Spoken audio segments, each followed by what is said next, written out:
Are you ready? Let's go. From AMI Central. Now circling in the neutral zone. Here's the pitch on the way. 36 yards for the win. This. Here comes a big chance. The shot. Is this the dagger? The neutral zone. Home run. This is as good as it gets. Now, here's your host, two-time Paralympian, Brock Richardson. What's going on? It's time for another edition of The Neutral Zone. I am indeed your host, Brock Richardson. And right now alongside me is Cam Jenkins. Before we introduce Cam Jenkins, I'm just going to let you know that Claire Buchanan is a bit under the weather today, so she'll be joining us a bit later on. But she was busy at the Cruisers Cup, and so her voice is a little bit suspect, shall we say. And so we're giving her a bit of a break and not making her do a whole 54-minute podcast. Hello, Cameron. How are you? I'm doing okay, Brock. It's it was a pretty good weekend. Lots of sports going on. I wasn't able to make the Cruisers Cup, unfortunately, but I hear it was good. And I heard you were there watching at least a game. I did. I watched two games. I watched one of Josh's and one of Claire's. So it was a good. I always love the Cruisers Cup. It's a well put on event and always good to see everybody and watch some really high level para ice hockey, because that's what you get to see. So we'll do the post celebration of the Cruisers Cup in a bit, but I wanted to get off the top of the show. For those of you that may not know about the story of Mitchell Miller, let me tell you the story. So back in 2016, he was convicted at the age of 15 for racially abusing and bullying his then developmentally disabled classmate, Isaiah Miller Carruthers. Let me correct that. Isaiah Meyer Carruthers is his name. And the Boston Bruins gave him a minor league deal, but then they rescinded his minor league deal due to the fact that the NHL and some of the Boston Bruins did not agree with this decision. Cameron, I'll let you go two places here. One, what were your thoughts on two of the story itself? And secondly, are you surprised with the rescinding of the contract? No, I'm not surprised at the rescinding of the contract whatsoever. There was a lot of backlash when it came to this, when people found out that basically Boston was putting their team first by signing this good player rather than what is morally correct.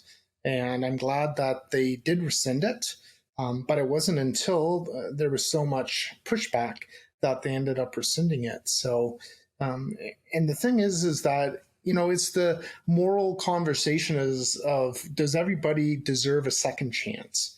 And, I would say in a lot of cases, yes. However, from all the reports that I've heard, he has not shown any remorse whatsoever, and he has not reached out to the family specifically to apologize to them.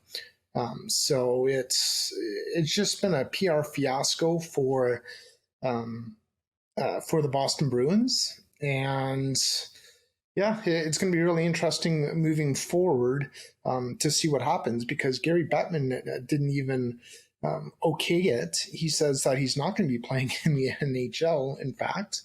I forget who reported on that, but Bettman said that as well. So it's almost like Boston had to say, no, you've got to rescind the contract because you're not even going to be able to play. So yes, and I think that's true. Gary Bettman did sort of walk the line of, like, at this point, he's not welcome in the NHL.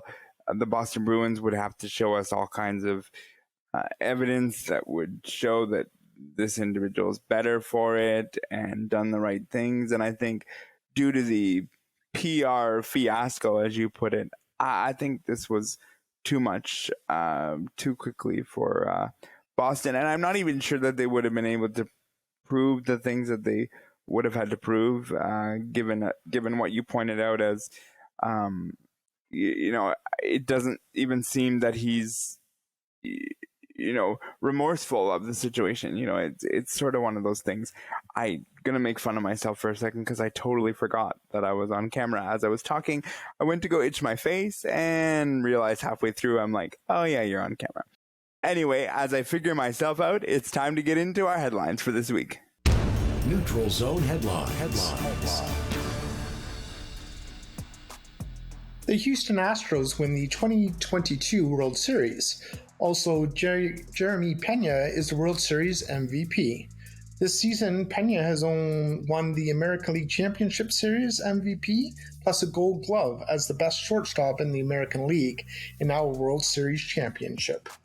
I also like the fact that Dusty Baker has finally won a World Series as well, because this is the first World Series that he has been able to get in his illustrious career.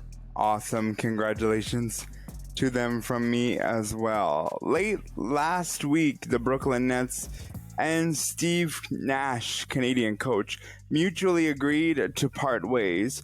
The story began to get a bit weird shortly after it was announced that suspended Boston Celtics coach Ime Udoka has emerged as the likely candidate for the next coach as the Nets. Udoka is currently suspended by only the Boston Celtics for violating sexual misconduct policy. Let me tell you one thing. The Brooklyn Nets are in a world of hurt with all that's going on with Kyrie Irving and all of that, and now their coach. I don't know why you would even engage in Mr. Udoka as being your coach, but hey, to each their own, I guess. Toronto Blue Jays first baseman Vladimir Guerrero Jr. has won his first Gold Glove at first base. This award is given for exceptional play at his position.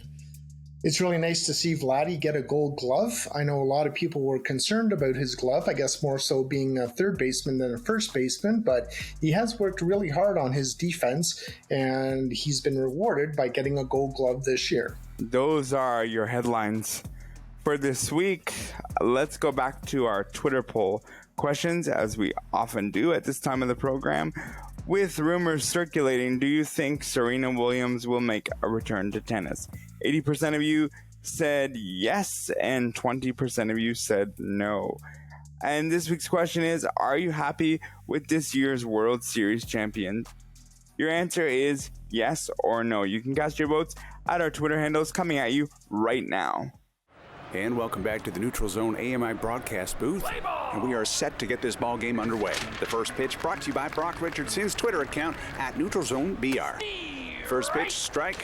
And hey, gang, why not strike up a Twitter chat with Claire Buchanan from the Neutral Zone? Find her at Neutral Zone CB. And there's a swing and a chopper out to second base, right at Claire. She picks up the ball, throws it over to first base for a routine out.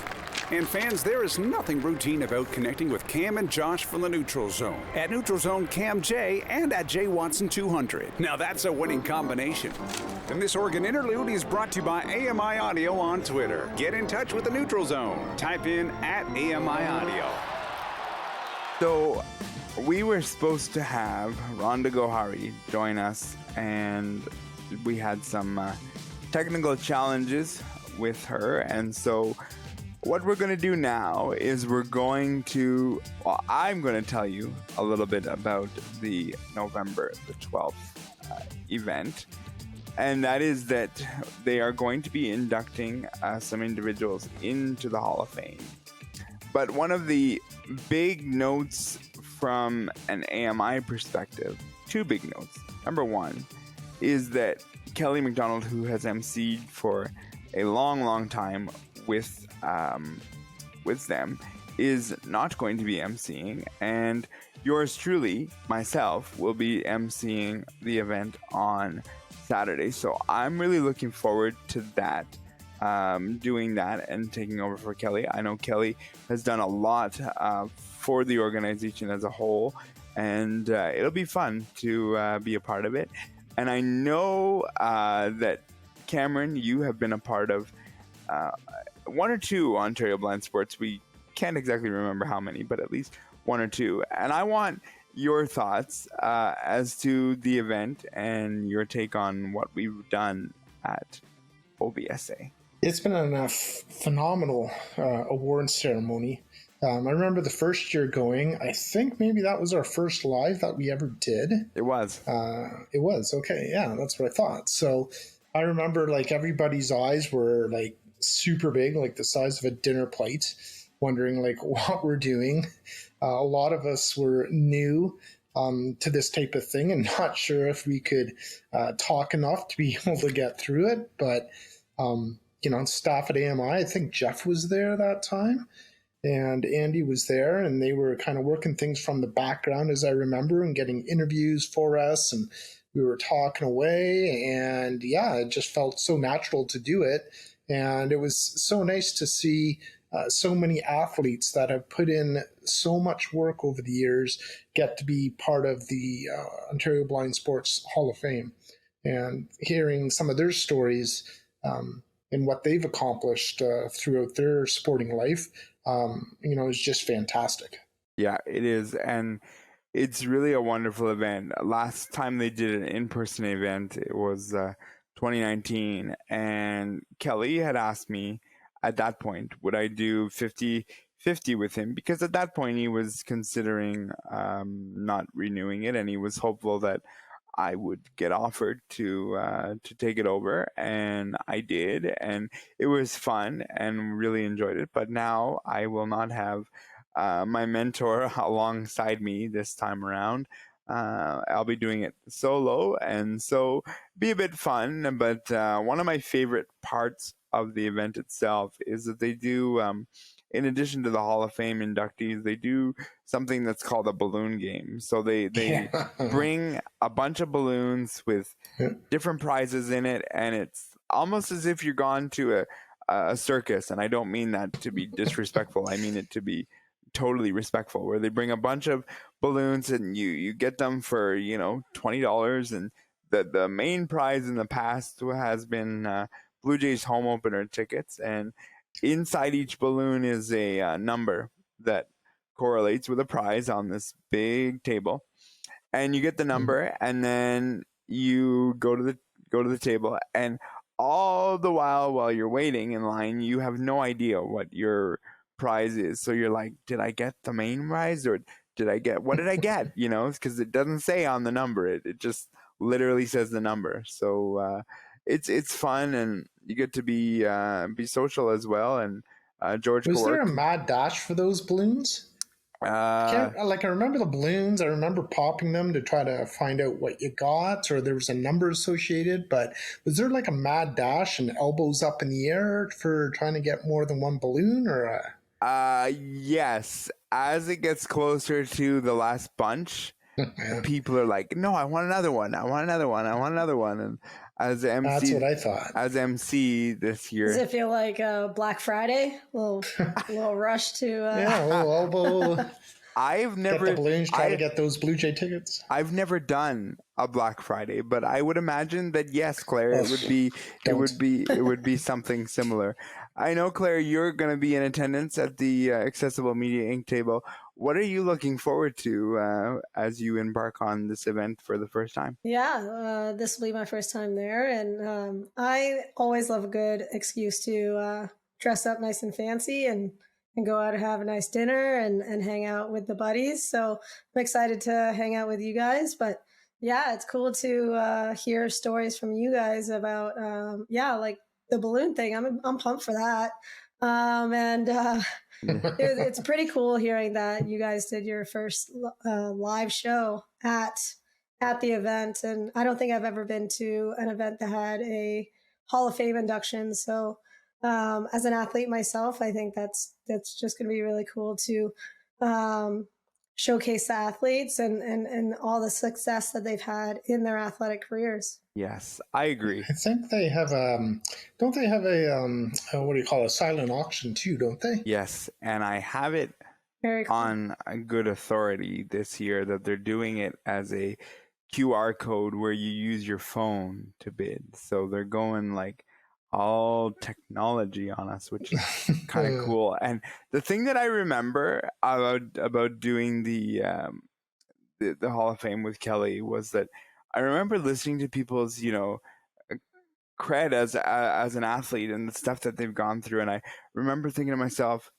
okay, I've gone to a Paralympic Games, but I haven't done half of what they've done. So it's the stories that, we get to hear and talk about. And plus there's good food, and George Kawarku, who is usually the DJ, is going to return again this year. And he did his girlfriend did my wedding, and so I know that he's able to do a good job with that as well. So lots of good stuff coming, and it's going to be fun. But we'll see how things go, and I'll tell you guys this, that everything I've learned, if I do a good job, I'm taking the credit. If I do a bad job, I'm pointing directly at Kelly and saying that's my mentor, it's his fault. So we'll see how the night goes. But yeah, it'll be a good time. And Claire, your voice is not where it normally is. Here it is. Not where it normally is. And we saw each other on the weekend, and I was teasing her a little bit about her voice, and she was standing beside me, and I was teasing her, and she said, okay, I gotta go dress up for the game and get ready. And I said, okay, have a good game, Claire. And she walked away and said something. I don't even remember what exactly she said, but yeah. It's probably something that she can't repeat. She's still... Yeah, it might not be radio and TV appropriate. she's still here, so couldn't have been that bad. She likes to she likes to tease, and that's the great thing about this team, is that we like to tease each other, and it's good. But Claire, it's good that you're toughing it out for us for a little bit. Claire, I just want to ask you real quick, how did you lose your voice? Were you like yelling out at all the players to get going, to go, sledge quicker? I wish. Or... I woke up Friday morning, first day of the tournament, and it was a lot worse than it is now. But yeah, I woke up with no voice and going right into a tournament, having 6 games ahead of me. So wow. It was a fun weekend, but I take a lot of pride in the level of communication that I bring to my game, and I just was not able to access that part of my game. So it was, I did as much as I could and tried to rest my voice as much as possible. But of course, at a tournament like that, you wanted to say hi to everybody that you haven't seen, especially with recently the pandemic and stuff. Some people you haven't seen for a couple of years now, and all worth it though. Yeah, for sure. Josh will be joining us in a bit to talk about his Cruisers Cup experience as well.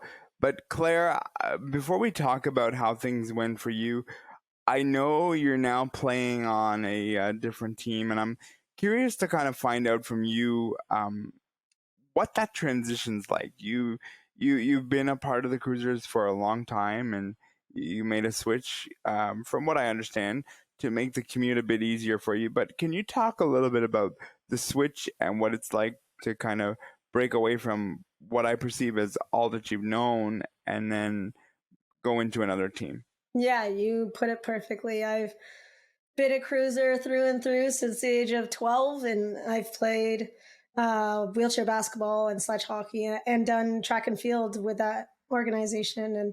And they've obviously given me so much, and I'm very grateful and thankful that I was able to represent the Cruisers for that long. But yeah, like you said, I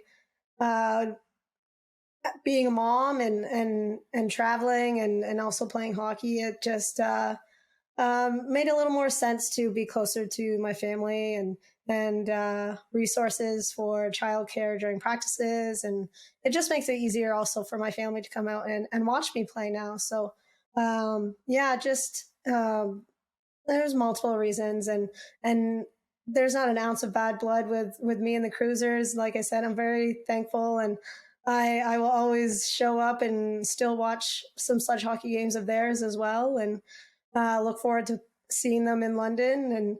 And yeah, but I'm excited and to be a Steelhawk and play for Durham. So let's talk about something that's going to be a bit unique, and I know it hasn't started yet, but this is going to be happening. Your son and you will be eventually playing on the same team. As a parent, what is that like? Like, I know it hasn't happened yet, but the prospect of playing with your kid, which I know was a lot of the, at least part of the reason of moving over there as well. Yeah, Dash loves being at the arena and loves watching me play, and he's actually home with me today with the strike going on. Thankfully, the kids are back in school tomorrow, but yeah, I am pumped to get his butt in a sled and get him on the ice and push him around a little bit. Yeah. The cutest pictures that I've seen of Dash with the jersey on is the fact that he's worn your jersey with your last name on the back, which is really cool, and I think that's cool. And the thing about bocce is we've never really had a jersey per se that we can, put our names on the back. But I would love that if my nephews or nieces had my name on the back, but it just didn't sort of lend itself to do that in bocce. So very cool to see that he's going to be getting in a sledge. Is there any kind of time frame as to when we might see this take place?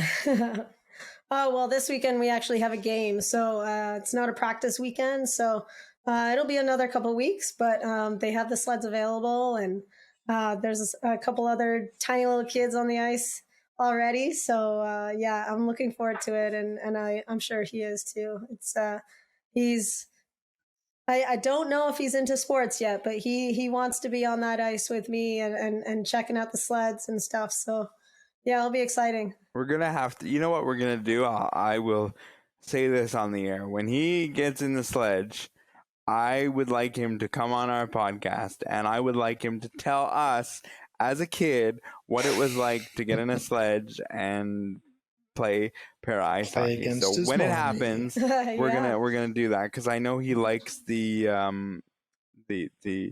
idea of putting on the headsets and things like that. So love that. Oh yeah, he is eager to play around with this setup. Yeah. He's done pretty well with keeping his hands off of it, but he wants to play around, that's for sure. Yeah. Nice.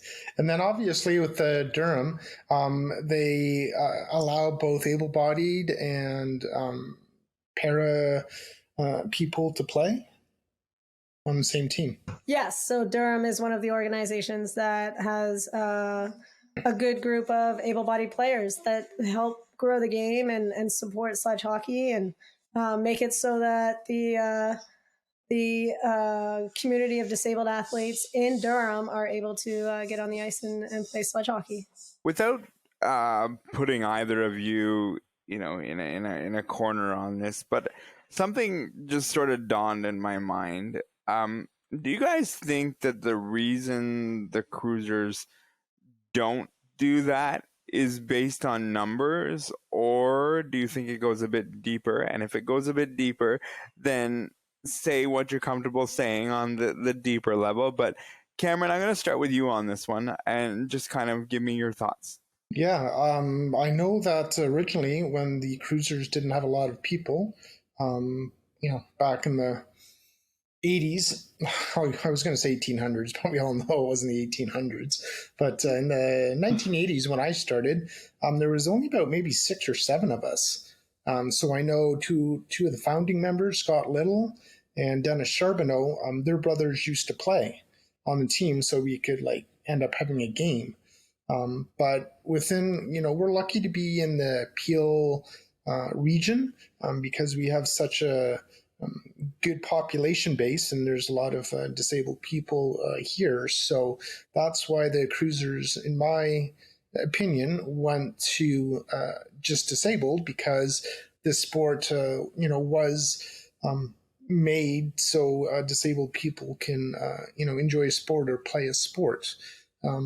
Saying that, in a smaller community, like I remember just outside of Barrie, I forget the name of that team.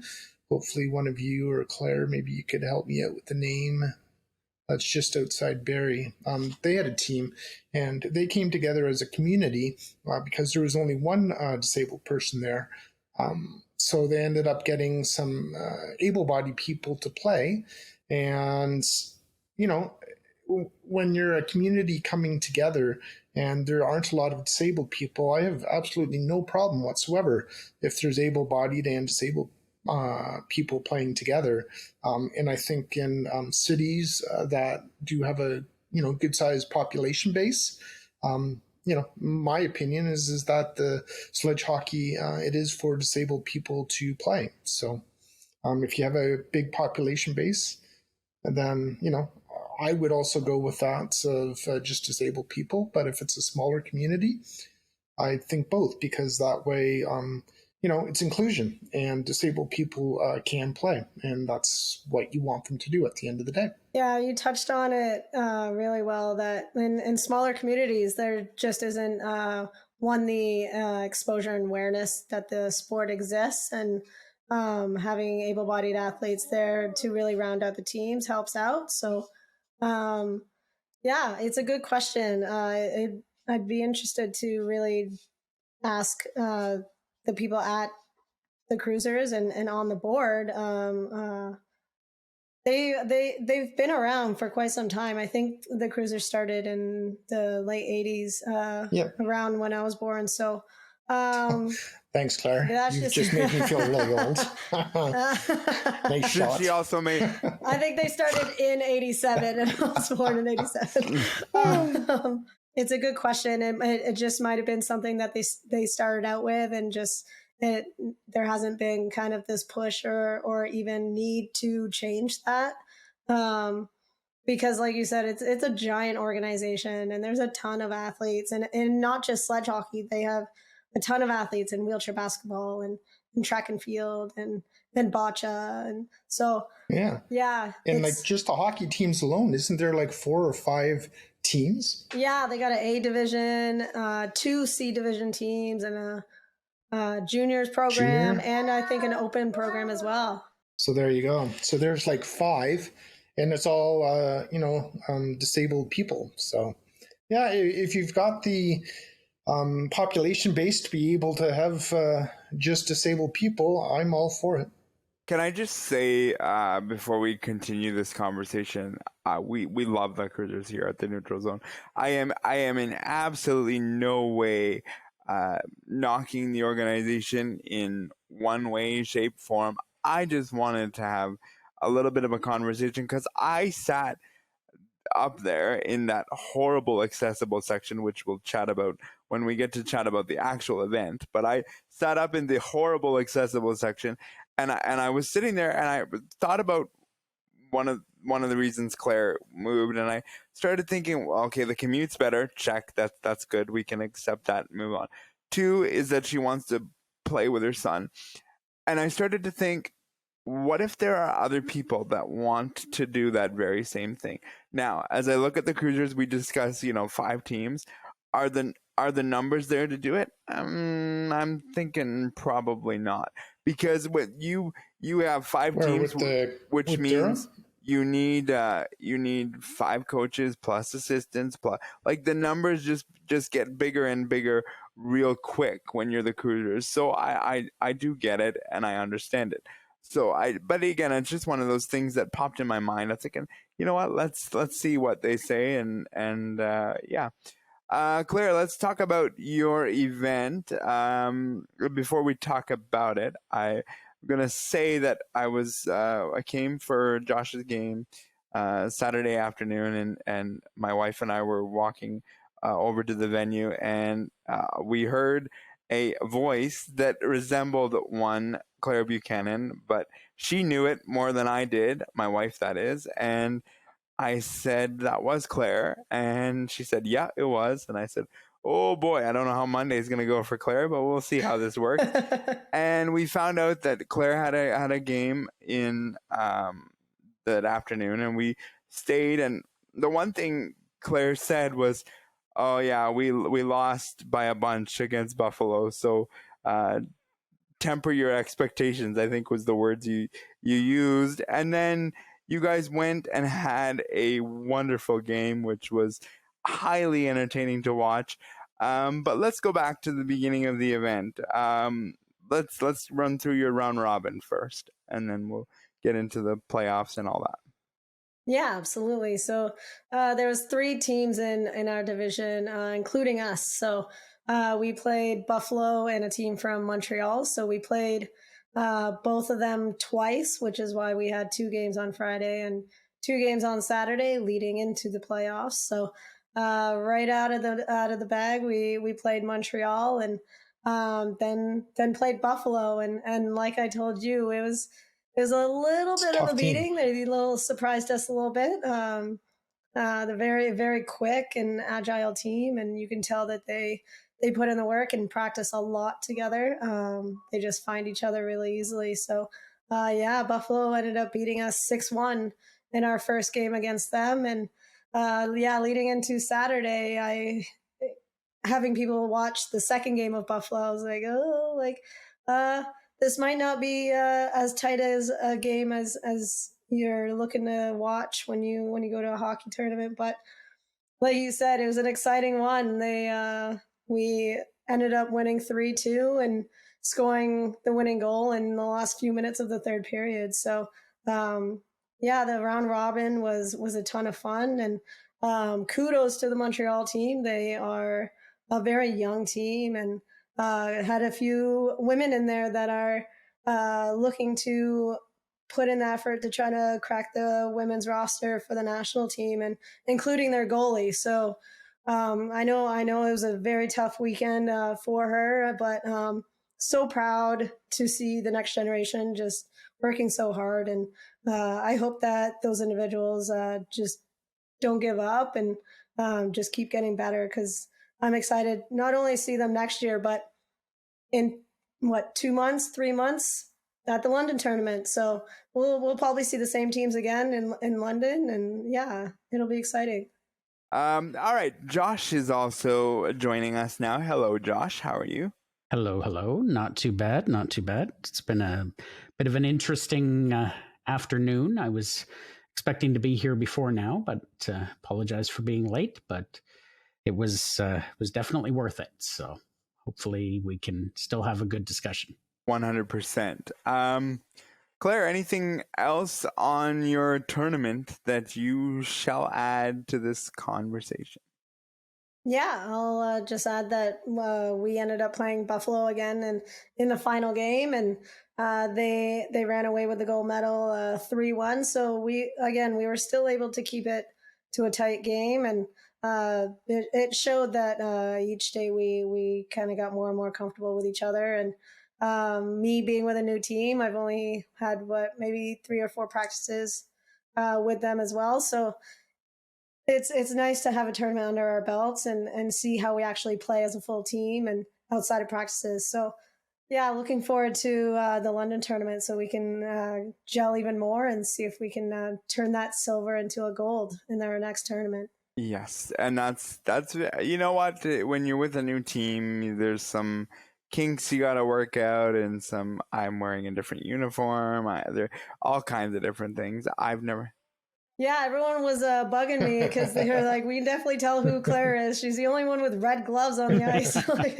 Yeah, it was made you easier to spot. Your cruiser's red. Yeah, it's went from donning the red and white with the cruisers to black and blue now. So I got to get some either black or blue gloves. So well, Claire, I might easy have to a point pair me if you out. need them. Well, Claire, like I think we said in the group chat, because we have a group chat and we, chit and chat there sometimes. And yeah, as long as you're not playing the cruisers, I'll be cheering for you, like anybody else. But once you play with against those cruisers, I just can't cheer for you. Well, see, that's another thing. I was really hoping that the Cruisers would somehow put a team into the B division, because I think that they would do very well in the B division, and I think they have the players to be able to put in a team. And yeah, it's new team, new division, and it's exciting. I'm really enjoying it. Yes, and I for the listener out there, just this gives you a total idea of how long Claire has been with the Cruisers up until now. I came into the venue before seeing Claire in her car, and my wife said to me, "Oh, I wonder if Claire has a game today." And I said, without even skipping a beat, I'm like, "Check when the All Blacks have a game." And she's looking, and she's like, "They don't have a game." And I'm like, "Oh, well, then I guess we're not watching Claire." And then it dawned on me, I'm like, oh yeah, there's been a switch here, right? I totally forgot about the switch, to be honest with you. Yeah, it was just so different. And I was sitting up in the stands in that horrible accessible section, which I keep teasing, and I'll talk about it in just a second. But and somebody that I recognized that I worked with at Voices for Abilities said, because I said to the person with me, I said, "Oh, Claire's number 10," and they said. And this voice that I recognized but not really said, "Oh, that's who number 10 is. I've been watching them all weekend and I could not figure it out." And that was Tyler Markham, who did one of the shows for Voices for Ability back in the day. Yeah. And he said, "Thank you for filling in the puzzle." Claire, if this makes you feel good, he thought you were a junior on the team. So this is Throwing the short jokes out. Oh, okay.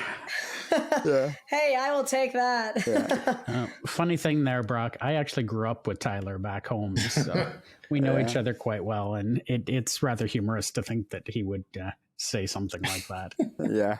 It does make sense. There's a good majority of this Durham Steelhawks are guys that are very close to 6 foot tall. So in comparison on the ice, I can see where he got that from. Yes. And so to do a transition into the next individual who played at the Cruisers Cup, I will tell you that it was really great to see Josh play. I've seen Josh play a handful of times, and that is when I noticed that the accessible seating is god awful at that Susan Fennell arena. And I'll tell you that it's almost as if you're in a jail cell. So follow me on this one. Wow. It's got bars across, and it goes a bar, an opening, about 3 or 4 inches, another bar, an opening, 3 or 4 inches, another bar. And then the top bar is like right in your eye line, like literally right in your eye line.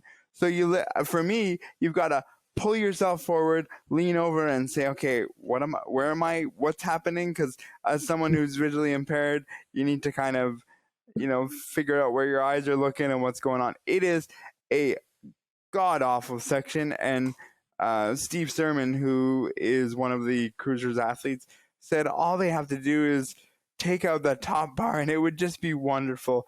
And I said they'd probably tell you that it's some structural issue that they couldn't take out or safety. Yeah. But it's an awful.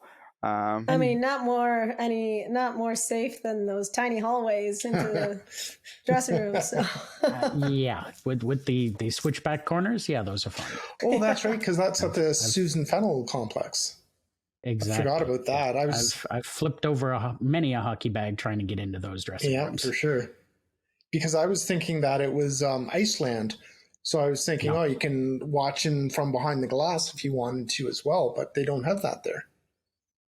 Well, there's a few spots, like Rink 1 does have a raised seating area for accessible seating, but it is right down at ice level. So it depends on what you want. If you want a view of the entire ice surface, you're better off being up above.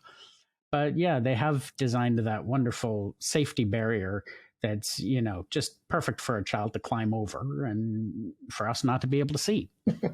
Yeah. And even that corner, the corner you speak of, like, it's a long way down the ice as somebody who has a visual impairment. And, even so, being at the top, you can see a little bit better. But that corner, I understand the idea that, this looks really good, but it's not practical in my mind when you have a visual impairment. But I digress. So, actually, the only other thing I want to mention is maybe we should get our coach, Ken Hall, to maybe talk to the people at the Susan Fennell Complex so they can start to make those adjustments. Or I'm sure, like I live in Brampton, maybe I could reach out to Patrick Brown. I'm not sure if he's accessible or not, and have a chat with him, and maybe we can get that rink to be a bit more accessible. The funny thing is they've already adjusted Rink 1 to be friendly for sledge hockey. They just haven't thought of visual sightlines, unfortunately. Yeah, for actual people to watch it. They have made some changes if you noticed the dasher boards and things like that. Yeah. And even the benches are actually skatable benches, so to speak. So they've done it for the players. I'm not sure I would actually be able to skate on and off that bench, but it is theoretically possible. So they've made it accessible. So they've made it accessible for the players, but not necessarily for the viewers. Right, exactly. Yeah, I was going to say that maybe they haven't thought of the people watching the hockey, and we're only having the athletes in mind. So. Yeah. Which, granted, it's a start, but yeah, there's more that could be done. Cameron, to your point about getting in touch with Patrick Brown, do me a favor, try patrick.brown at brampton.ca. See where that gets you. I have no idea. I'm just throwing emails at the wall. I'm sure if I Googled his name, his email will come up or something. And I'm sure he has a wonderful bio up on absolutely. the city's website. Yeah, and all the wonderful things he's done. Yeah.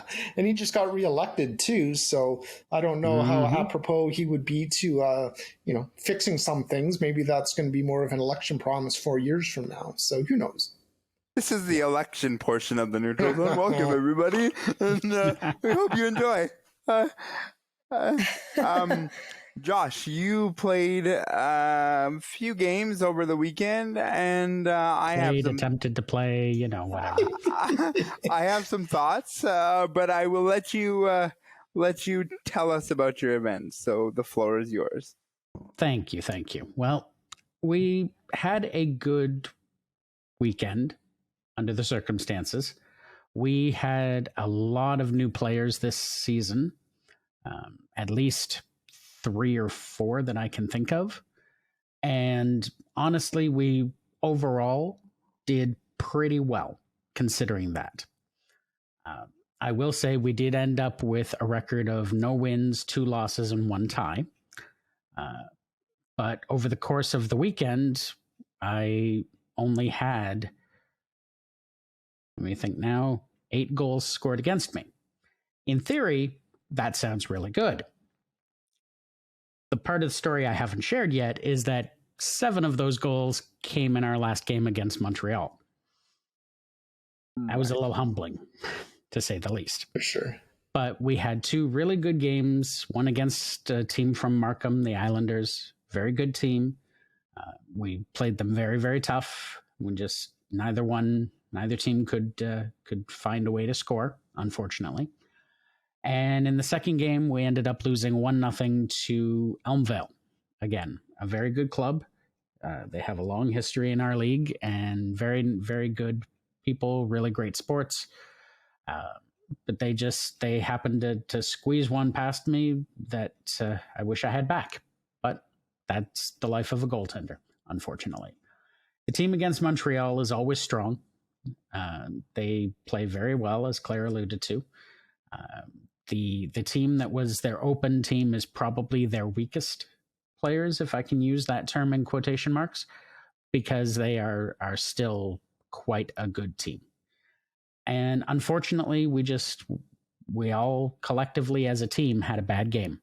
I went to smother pucks and had them bounce off my glove right to an opponent who put it into an open net. I had pucks that went in just outside of my reach. I had pucks where I thought I was doing the right thing by playing a puck into a corner, only to play it to an opponent who then passed it across to his teammate who put it into an open side. So it was that kind of a day. But you know what? I'm proud of the way the team tried to play. We have a lot to work on, myself included, and I will never ask a teammate to work on something that I'm not willing to work on.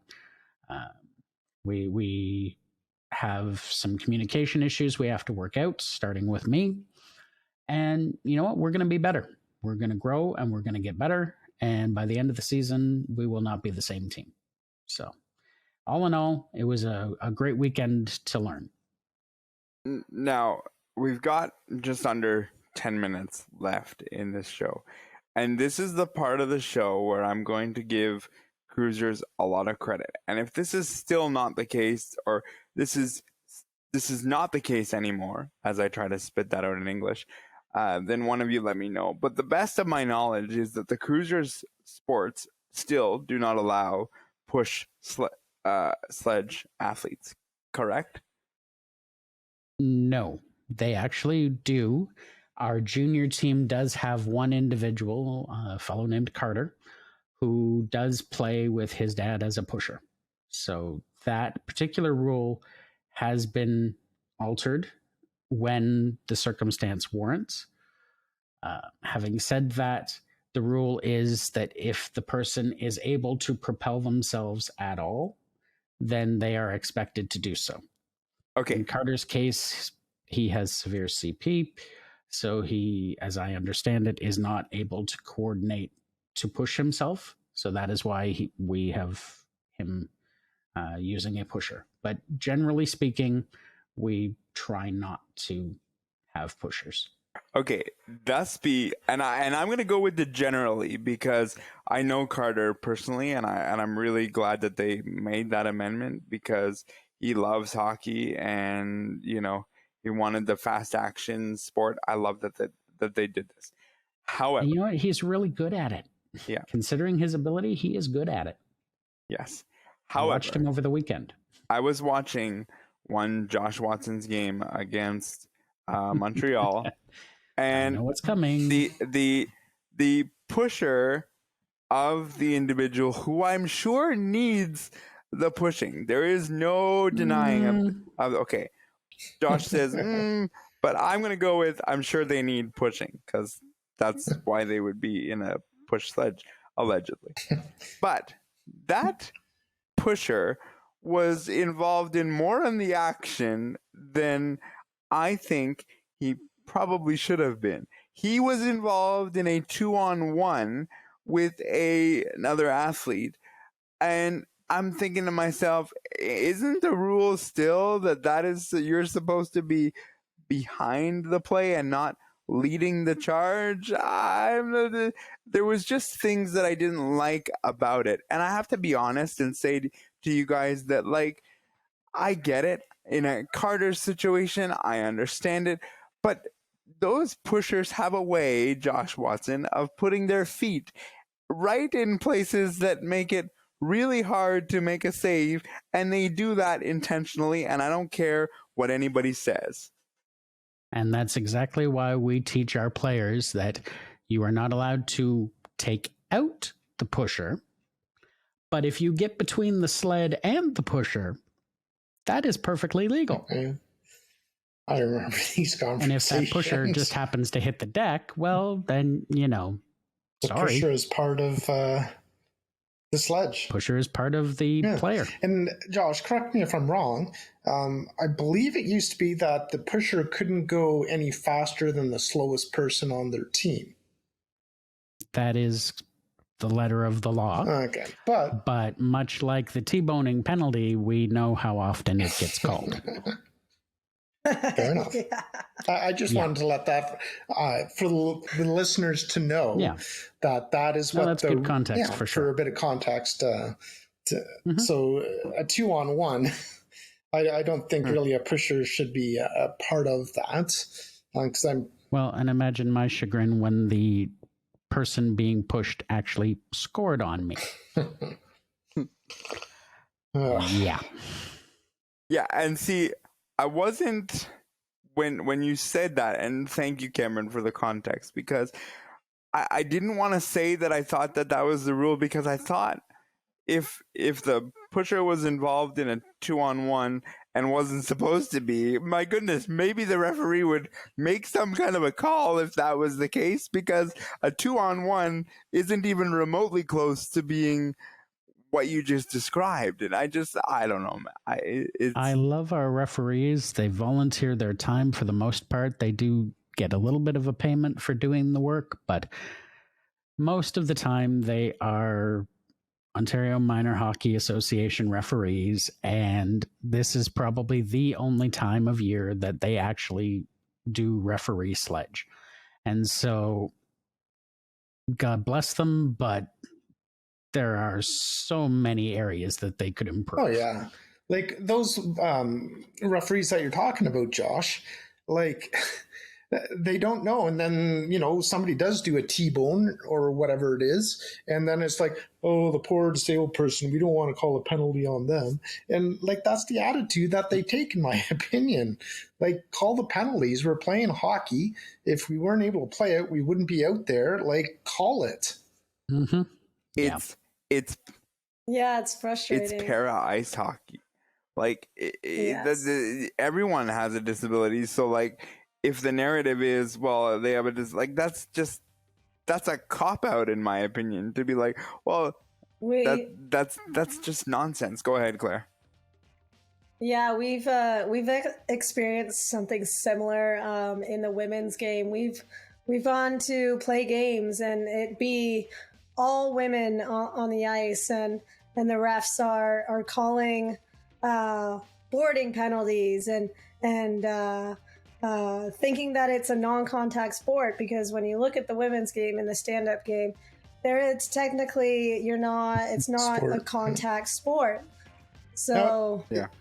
But it's very different in sledge hockey. It's a full contact sport for the women, and it's wild. We lay a good clean hit and you end up in the box and you're like, we're just not trying to play hockey here.